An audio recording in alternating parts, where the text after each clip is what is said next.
Hey guys, welcome back. In this video, I'll show you how to check backlinks to your WordPress website. Let's get started. So in order to do that, we need to head over right here to the Google Search Console.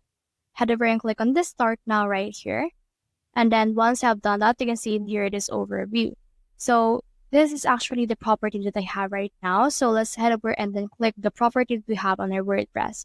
You need to head over and activate your WordPress through the Google Search Console by clicking on this add property that you have right here. And then for we can see this actually the performance for that. You can see in here the overview, which is the performance indexing, as well as the pages and all of these things right here. When you head over to these links just below that, you should be able to see in here these links that they have. So if the data is still processing, that means that you have no backlinks yet. So what you can do is you can head over and then check in a day so, or if some people has already visited your site or anything from that case.